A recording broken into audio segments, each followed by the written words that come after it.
Learn the art of investing on Moneywise.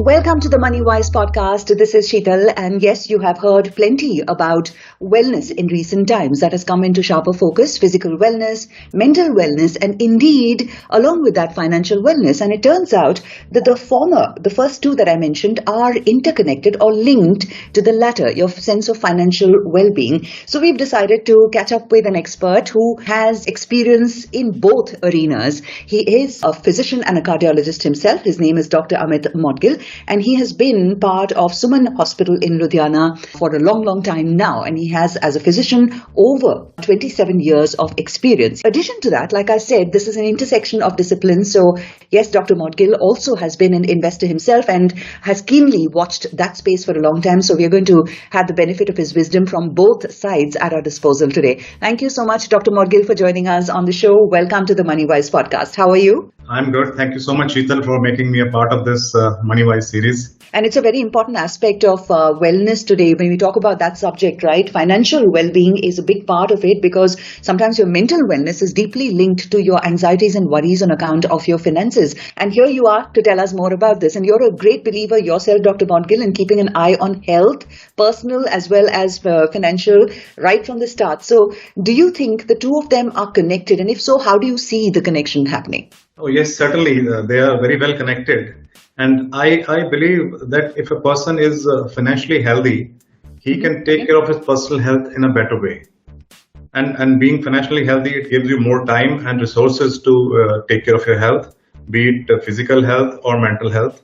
Right. And moreover, if you are financially healthy, it instills more confidence in one's body language. What does an individual do in order to maintain wellness, whether as a person, in physical, mental senses, or as an investor?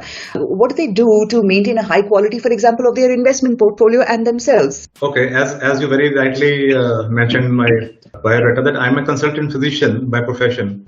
So right. As a physician, our chief aim is to apprise our patients or people of the ill effects of poor lifestyle, which ultimately can lead on to chronic ailments like diabetes, high blood pressure, high cholesterol, heart disease, and brain strokes. Right. And for personal health, we advocate the benefits of keeping a healthy lifestyle, which includes keeping one physically fit and active in any of the activities like walking, cycling, running, swimming, or jogging. Right. So in addition, we advise people to eat healthy diet, which is a good balance of all the nutrients. So that's the physical part of the advice. So likewise, I am also a big proponent of keeping balance in one's investment journey. Mm-hmm. By balance, I imply that you have to be disciplined, you have to be diversified, patient, and regular in one's investment process. Right. Just like staying healthy is not a 1 day, 1 week, or 1 month process. It's a long-term commitment. Same holds true in investments also, in which we should have a long-term commitment, and it should not be a short-term speculative effort. Right. So in a way, personal health and financial health, it has more or less similar approach to attaining well-being. So they are quite akin to each other. You have to be committed long-term, and it has to be a continuous process, and you have to be disciplined. And thank you for drawing the parallels between both the spheres of life. Indeed, for us, Dr. Modgil puts things in perspectives. Now, when we look back, right, and we see how the pandemic really affected our lives, it was a nightmare. It was a massive challenge that we faced physically, and also from a sense of being well. Global economies, of course, were also affected in terms of finance and investment too. There were, rough waters that we ran into, and people the world over were deprived of their livelihood. Lots of them lost all their savings in these last 2 years on account of the tribulations and trials that the pandemic brought on them. Have you seen Indian investors being able to weather the storm better, or were they also significantly affected? Yeah, Sheetal, as you pointed out, pandemic times, they were nightmarish for most of the globe, I would say. Right. In addition to losing family members, people, they lost their source of incomes. Lots of small businesses, they were shut down, and employees who were working, they were laid off.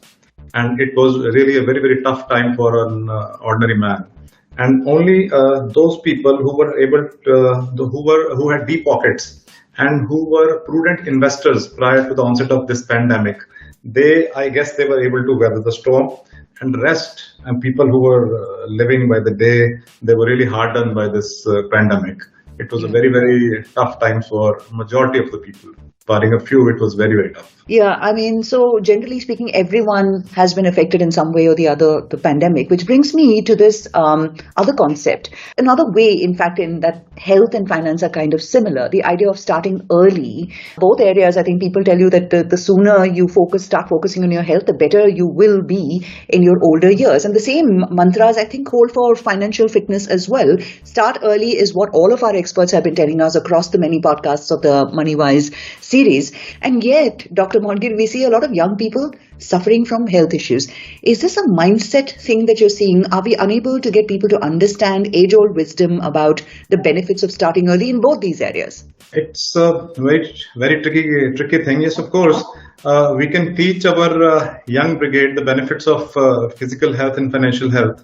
Right. And I believe education remains the only medium by which we can guide them to stay healthy. Right. And regarding the physical health, we have been doing it for years together, and we have been able to do something about it.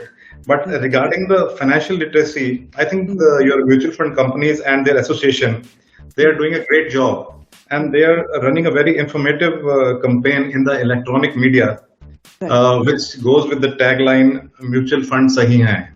Right. And these ads are endorsed by celebrities like Sachin Tendulkar and Mahendra Singh Dhoni. And these are the people who have a deep connect with the youngsters. So I think these companies, they are doing a good job. And I can also narrate a real life experience regarding this concept. Right. One of my friend who is a mutual fund industry veteran in the sense he's been there for almost 2 decades. And his daughter, who is almost 10 to 12 years old, she got admitted to a new school. I mean, they have a transferable job and they went to a new city and she went to a new school. Right. And when she was introducing herself, uske friends, they asked her कि आपके पापा बेटे क्या करते हैं? या आपके क्या, what does your father do? Right. So she said कि मेरे पापा mutual fund company में काम करते हैं. Right. And that is the reply from the other student. ये म्यूचुअल फंड वही है जो टीवी में एड्स आती है, म्यूचुअल फंड सही है. Right. So this is the kind of impact these ads are making into the minds of youngsters. Right. And I'm sure if we keep on doing these kind of ads, these kind of circulations, it will certainly creep into the young minds, and they will understand the importance of starting early. The importance of compounding, the importance of creating a corpus. I think I must compliment the mutual fund companies and the association regarding this association. Yeah. Thank you for those kind words. I'm sure there's plenty of miles of ground to cover in that particular area, but I'm hoping even podcasts like this do their bit towards raising the awareness of people on, financial independence and also wellness in many ways by clarifying doubts. You're listening to Moneywise, successful investment ideas that create wealth. Did you know? If you've opened a new SIP account this year, you're in good company. Over 16 million new SIP accounts were opened in India between April and November 2022. Personal finance simplified, only on Moneywise. One more question for you, Dr. Modgil. I'm sure you have in your own journey as an investor yourself, and that's one of the reasons why we found the best person in you to give us guidance on the connection between health and finances, really. Well, I'm sure some mantras have come to you or insights that have come to you that have guided you, that have been your Dhruv Tara or North Star as you've undertaken your financial independence journey. Would you be able to share some of those pieces of wisdom with our listeners? First of all, I would like to convey to the people that investing is not a rocket science, as most of the people they tend to think. Yeah. All one needs to do is to be disciplined in his or her investing habits. And I feel in this regard, nothing comes close to mutual funds. They are one good instrument in which you can get discipline, diversification, and asset allocation under the same roof. Mm-hmm. And the very popular systematic investment plans, which we call them SIP, Right. It's a wonderful investing technique which instills discipline, balance, and regularity in one's investing behavior, provided one is willing to invest for the long term. Yes. And one must also remember that there are no shortcut to riches. You cannot become rich overnight.